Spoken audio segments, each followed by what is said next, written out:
තියෙනවා. අපි අද මේ ඇවිල්ලා ඉන්නේ මේ පිලිපේ අමුණ දකුණු යුර අන්තර් නිම්න ඇල ප්‍රධාන සොරුවා මඩ සොරුව කියන ස්ථානෙට.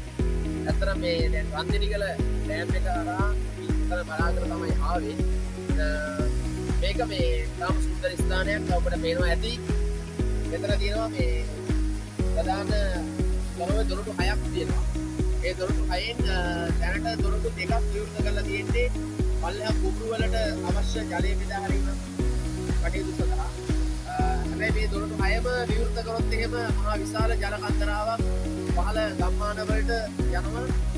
ඒ වගේම දැනට අවුරුදු 15කට විතර ඉස්සෙල්ලා තමයි මේ සොරව්වේ මේක සඳහන් කරපු ආකාරයට මේක නිර්මාණය කරලා තියෙන්නේ.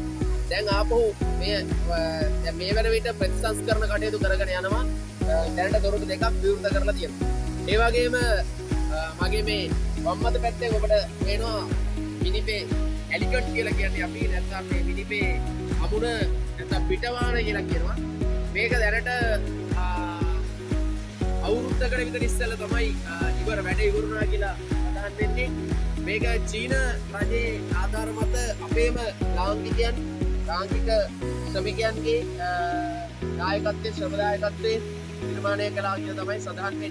මේ ඉස්සෙල්ලා මේ මිනිපයි හෙලිකට් එකේ මේ කොන්ක්‍රීට් බැම්ම මහා විශාල බැම්මක් නෙමෙයි සාමාන්‍ය බැම්මක් තමයි ඉඳලා තියෙන්නේ.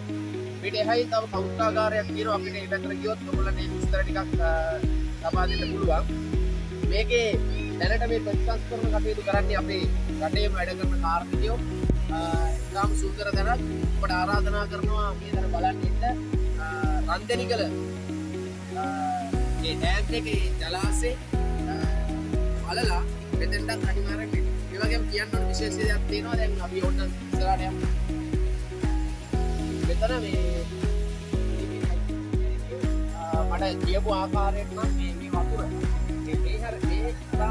මේ පිට වෙන ජලය ත්‍රිකුණාමලය හරහා තමයි කුඹුර වලට ත්‍රිකුණාමලය හරහා තමයි මේ මුහුදට යනවා කියන කිව්වේ. ඒතර මේකෙන් කිසි ප්‍රයෝජනයක් ගන්නෙ නෑ. නමුත් දැන් මේ ඉස්සෙල්ලා පෙන්නපු සොරව හරහා යන ජලය නම් කුඹුර වලට ප්‍රයෝජන ගන්නවා කියලා තමයි කිව්වේ.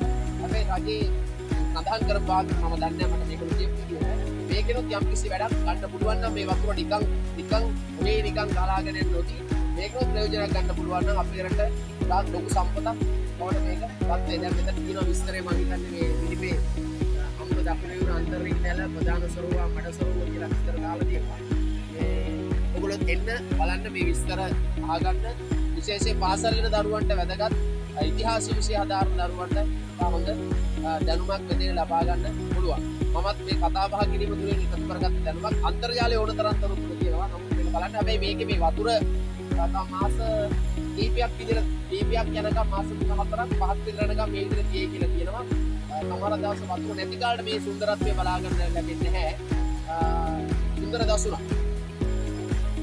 බලන්නකොට